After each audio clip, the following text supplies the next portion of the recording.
Hello, everyone, and welcome back to another edition of Event Talk Live. I'm your host, Maddie Bird, the Community and Events Manager for Accelevents. And I'm very excited that you've all joined me today on this hot August day for a really educational afternoon, setting sales up for success through events. Any type of sales within the event industry, we will be talking about it today. If you have any questions for any of our speakers throughout the course of the event, feel free to drop them into the Q&A chat on the right-hand side of the page. There's a little Q&A tab. You can put your questions there, and I will ask Nicole the questions as soon as we are finished with our discussion here. With all that being said, I'm thrilled to welcome Nicole Nichols from the New York Academy of Medicine. Thank you so much for being here with us today, Nicole. Thank you, Maddie. It's my pleasure. Wonderful. So we'll kick things off right away here. My first question for you is, can you please give yourself a brief introduction and just let us know kind of what your background in events is? Oh, okay. Wow. All right. I have been doing events a little over 20 years now. I've worked on the nonprofit side as well as the corporate side. I like to always say I started out as what I would call a glorified admin, but when we called it, back when it was called a sales coordinator. So I started there and just sort of, moved up. I started out doing trade shows at a privately held trade show company, and then moved on to doing full-fledged meetings. It runs the gamut. I've done fundraising. I think sales has always been a part of anything, any position I've ever done. To be honest with you, you're always, whether you're selling the product or the service, you're selling yourself, you're selling the organization you work for. Sales has always been an integral part in every role that I've had. Awesome, wonderful. So then, as the Associate Director of Marketing and Event Management for the New York Academy of Medicine, which is your current role, what is your primary sales objective? So in other words, what exactly is your team selling? In a nutshell, we're selling event space that is within our building. But I wanna expand more on that a little bit. I don't just wanna put it in a box like that. We're selling an experience when people come through our door. From the moment they come in, it is about the experience that they could possibly have if they were to sign on and host their event at our venue. Wonderful. Very good. So not just a venue, not just a location, but a full experience. It's a full experience with us. Wonderful. So just starting at the very beginning, where do the majority of the leads that you get come from, and what channels do you find to be most effective for kind of drumming up interest in the space at the beginning of the sales cycle? A lot of it is word of mouth. Word of mouth goes a long way, but that goes back to the experience that individuals have had when they host events at our venue. They've had such a great experience, they pass the word, they share the experience, so to speak. They pass the word along that, wow, you really should take a look at this venue because their team is top notch, they're stellar. So a lot of it has been word of mouth, a lot of it is return clientele. But we've also had the onslaught of a lot of new business from different sectors. Oh, okay. Interesting. So that kind of goes into my next question is, how have these channels changed? So I know you started with the Academy of Medicine 5-6 years ago. So since you started, how have those channels changed? Are you getting the majority of your leads from referrals now versus back then? Was it a different major channel for bringing in leads? I would say when I first started, and even prior to me starting, it really predominantly was word of mouth clients. I would say that, which is great. Word of mouth, I say, is probably the best sales advertising that's out there still today, is word of mouth. But with looking at that, when I came on, there was a piece of the pie, so to speak, that wasn't being looked at, which was new clients, essentially, again, in different sectors, because currently I'm at a nonprofit. So we had to broaden our reach and cast that net wider to see what else was out there. And that's where that new business was. Gotcha. So can you talk a little bit more about that process with actually identifying those other areas out and those different new sectors? So how did you figure out which sectors would be the best to go after? And then what channels did you use to kind of go after folks in those new sectors where you might not have those referrals? Absolutely. First to start, you look at the data. I looked at the data that we had. Where were our clients? Who were they? In their respective organizations. Was it just healthcare? Was it just education? Exactly where did they sit? And in doing that, it broadened that scope of like, okay, there's some good quality metrics here, but there's pieces that we're missing. And we really want to hone in onto, all right, how do we get the attention of those companies that we're missing? So you're looking at research, in terms of sales. What are organizations doing in terms of events? What type of events are they doing? And are those events that could possibly take place here at our venue? And if so, then that's an area that we need to speak to and really take a deep dive into. Gotcha. So after you did that research, then what was the next step in terms of actually getting a hold of those folks? Was it kind of cold emailing, or did you run marketing campaigns? What was kind of the next touch point for those new clients? I'm going to tell you because you mentioned it, with the email campaigns, and this is just for me, is that we are inundated in this society now with emails. Let's be honest, do we really read all of those emails? I would kind of say probably not. So I won't say that it's a waste of time, but if you're looking for a huge return on investment when it comes to trying to reach a new client, I would say the email marketing is not the way to go. Okay. What we have done at the New York Academy of Medicine is we have done a little bit of cold calling, not a lot. And I'm speaking specifically to new clients. What's worked for us is an open house. You have to open your doors. Open your doors and let people, again, experience what it would be like to host an event in your facility. All departments on deck, okay? Everyone is at the ready and the doors are open and welcoming. Awesome. That's a really good point. Because we think about all these digital channels, but just throwing an event and welcoming people into the space is the best way to sell it. Awesome. Absolutely. That makes a lot of sense. So the next question I had for you, and I'm thinking a little bit now, but do you have any automation tools that you use, digital automation tools that you use to kind of bring in leads or do more of that outbound demand gen marketing before the sales? I'll speak to the marketing, which also encompasses in sales as well. So two specific ones has been Eventa, which is sort of like a venue directory, as well as Cvent, which is also that automation point too, which serves a double-edged purpose. But specifically with EventUp or any event directory that lists your venue and your capabilities, what your offerings are, they've been a huge help in getting awareness out there. Because we always want to talk about awareness as well when we're talking about sales, especially when you're pitching to new clients. You almost have to take it from the ground up. Not almost, you do. You have to take it from the ground up because the market is saturated, especially here in New York City. There's an event space almost on every corner, let's be honest, So you have to take it from the ground up and almost go in thinking they know nothing about us. They have no idea.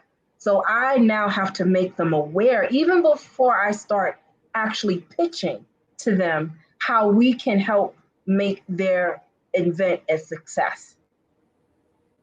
Gotcha. That makes a lot of actually leads right into my next question. My next question was about directories. Because as an event planner, I know I've used lots of different directories to find things like venues, suppliers, etc. So do you use any other directories in addition to EventUp? And if so, how did you kind of decide which directories were worth the time and energy and money versus other directories that might not be as fruitful? We've used BizBash in the past. I have to mention BizBash. I'm a BizBash lover. They have one of the most detailed venue directories out there. Another one that I've used has also been oh my God, don't cast it. I'm trying to think. Unique venues, because and here where it goes, we have to do a little bit of research. When you have a non-traditional venue, okay, such as we do, we're more of, less modern, more traditional. So you have to look at those directories for that information, do that research that will get you to those clients who's looking for that niche that you can offer to them. Gotcha. So it's kind of about figuring out what you have to offer and which directories are going to put that front and center. Absolutely. And I will tell you, from that, what you'll find is that sometimes the best directory is the one that you end up creating your own self from your outreach. Okay. Okay, cool. That's really good information about the directories, because that's something that I in the past have gotten very overwhelmed by, because there's so many different directories for different things and they're all run by different organizations. So it's really good that we have now some direction, and when we're looking for directories to figure out that value, because a lot of them are really expensive too. They can be very expensive, and I will say this, it's very important, again, to do your research with directories, because every directory can speak to a different market for you. Mm-hmm. So you really want to go in, asking some key questions regarding that directory. What market is this? How old is the directory? How many times is it updated? The last thing you want is a directory that's maybe, like 5 years old. In the event world, that's like dog years. Because it's ever changing, it's ever, evolving for us, so you want as much up-to-date data as you can have. Absolutely. Awesome. So moving along in the sales process now, how do you determine which leads are the hottest or which ones are the most likely to convert? So once you have a lead, you have someone interested and you're talking with them, how do you figure out if they are really interested and if they're a lead to pursue? How do you kind of rank your leads? By listening. And let me explain that. Listen to what your prospective client is asking, is saying. Okay. If they are asking about, what are your deadlines? How soon out do we need to book? Okay. Questions like that. If it's more of an inquiry of such, they're not ready to come in to see the space. It's more for information purposes. They're gathering the information, a year out, that kind of thing. It's still a lead, but maybe not a hot lead. I like to tier them. I have my tier ones, which are, number ones, my tier twos, which are a little lukewarm. They can go either way. And then my tier threes, which are, they're not ready right now, but I'm still going to keep them in the loop. Maybe monthly, I might send them, hey, we're still here. If you have anything upcoming, kind of let us know, anything like that. But I will tell you this also, whether a lead is hot or whether, I don't like to say cold, let's say lukewarm, it's still a lead. It's still a qualifiable lead, because that organization or person may not be ready to book with you. But again, we go back to word of mouth. By word of mouth, they may potentially have an associate who is ready to book. Oh, that brings up a really question I didn't include in the original questions list. But do you provide referral bonuses for clients or former clients or anyone who might refer someone else to be a customer? Currently, we don't, but due to, how can I say, the climate that we're in now, okay, and continue to be in, that is something that's now on the table Oh, that we have talked about, because now we have to, we have to be savvy. It's not the standard climate that we're used to.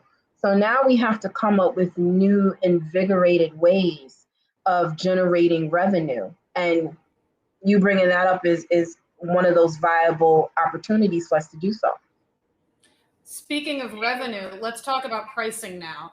So a big part of your role is kind of optimizing and adjusting pricing structures, not just for the venue rentals, but also for all of the extra services that you provide at the same time. So can you talk a little bit about what those pricing structures looked like when you started and what kind of adjustments you made over the years to optimize the revenue that you're bringing in?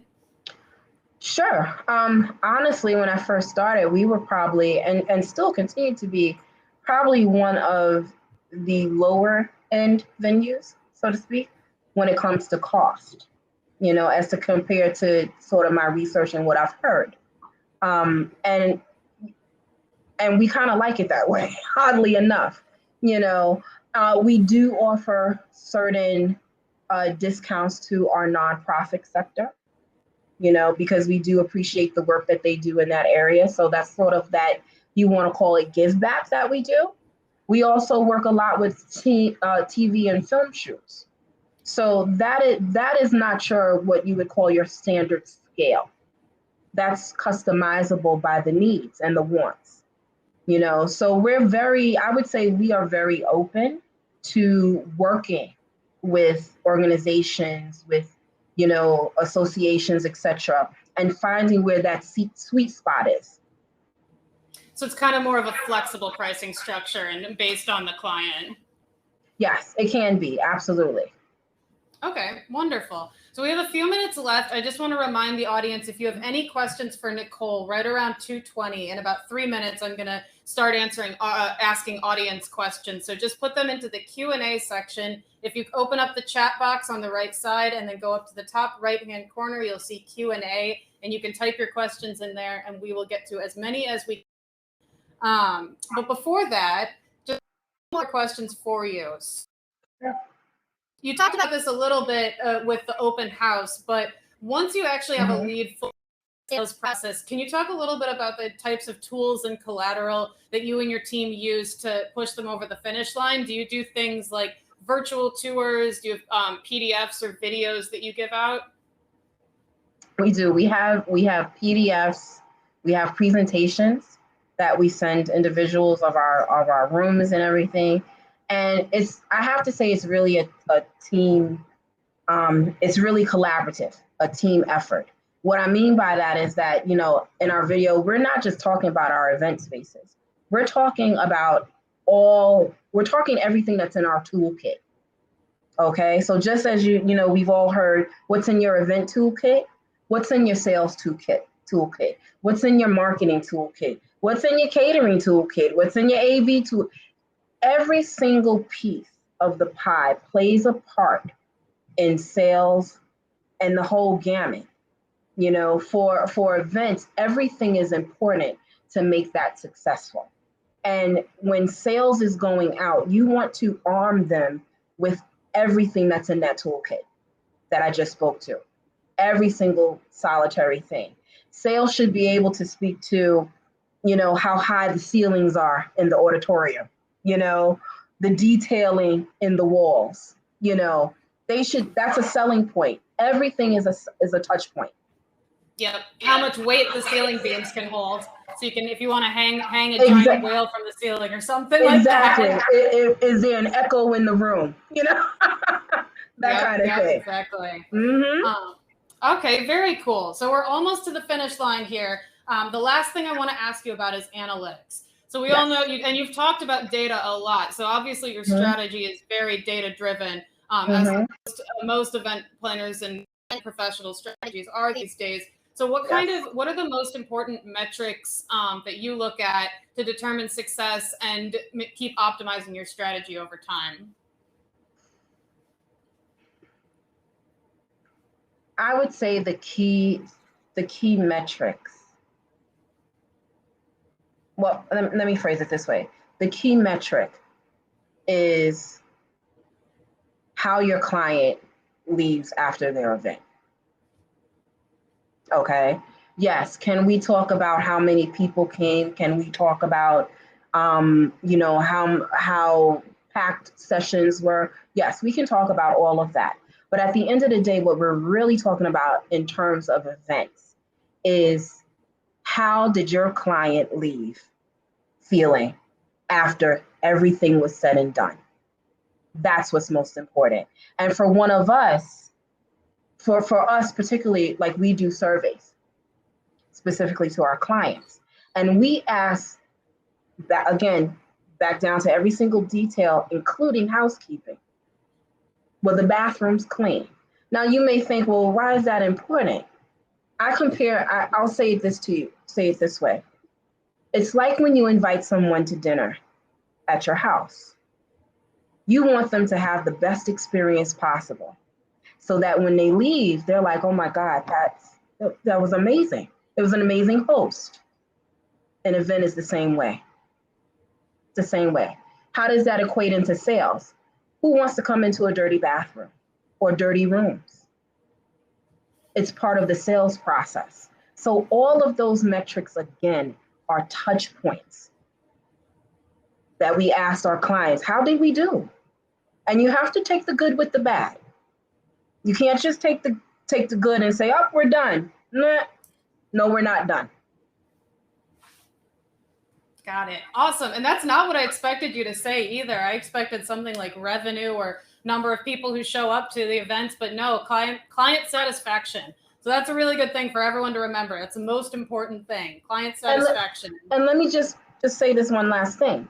But to revenue, that all equals into revenue. It all flows into revenue.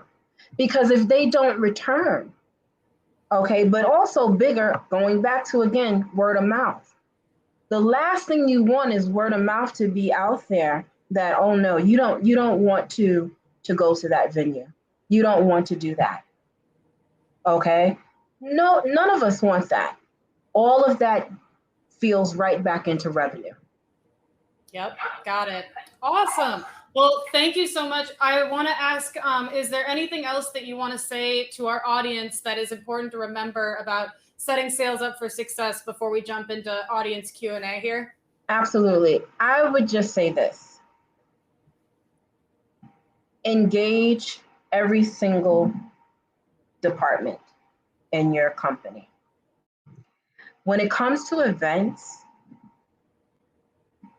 every department is a stakeholder. They are important to the process. Okay? And when I say that, have your salespeople have conversations with marketing, with catering. Okay? Make sure that sales is up to date on any and everything that's going on, even right down to, building infrastructure. Because again, everything is a sales touch point. And it can be used to procure that business, whether it be return business or new business. Got it. Thank you very much.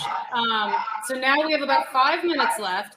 If anyone in the audience has any questions for Nicole, please type them into the Q&A box at the top of the page or on the right side of the page. We do have one question from Stephen, who's asking about hybrid events. Kind of, does your venue have a specific kind of template for handling hybrid events, or is it more of a virtual versus offline component? Have you gone into that world at all yet? We've just started to go into that world because, of course, that's where we are now. All right. I will say this as far as templates, and there's different templates for every component. All right. Regarding speakers, you want to make sure that they have good lighting, like we do here. You want to make sure that, they could be the most knowledgeable person in their field. But let's be honest, a horrible speaker. So what do you do with that? Imagine, and I think we've all pretty much, been in this virtual world where we've kind of seen the good and the bad. I think we can all say that. Okay. So what you want to do is you want to provide that template for your speakers of what the expectations are when they're giving, their presentations. When you're speaking to presentations, let them know exactly how long the presentation is supposed to be. What I found to be helpful with that, we have some long-winded speakers, let's be honest, okay? So if you're saying, okay, you have a short amount of time, that's not good enough. You say you have 3 minutes, have them send you their presentation because their 3 minutes might be different from your 3 minutes. And if you have 30 speakers and they go over 1 minute each, that's 30 minutes now that you're past your program time. I've seen it happen, and I'm sure we all seen it happen. Okay. So, templates like that, audio visual templates. I could go on for days about the various templates that you should have in the virtual world. Virtual is of course, a little bit different from live because it can be tricky to troubleshoot. Okay. And audio visual now, as well as IT, because two different things, are key now. They've always been key. They've always been in the top 3, okay? But now they are, I would say, tied at number 1 with the event planner, okay? Mm-hmm. And it can be difficult in the virtual world to troubleshoot, especially when you're dealing with various types of speakers, okay, who think they might know a little bit more than you do. So I hope that answers your question. Yeah, I think that it does. So this is a big one. We only have 2 minutes left, but someone wants to know, what are your customer retention strategies? So maybe like your top 2 or 3. I would say, wow. Let them know you're there. Even if they don't have any business at that time, let them know you are there. Check in on them. Okay? Let them know, yes, is it business? But what we're really talking about, as Maddie mentioned, is customer relationship. And it's a relationship.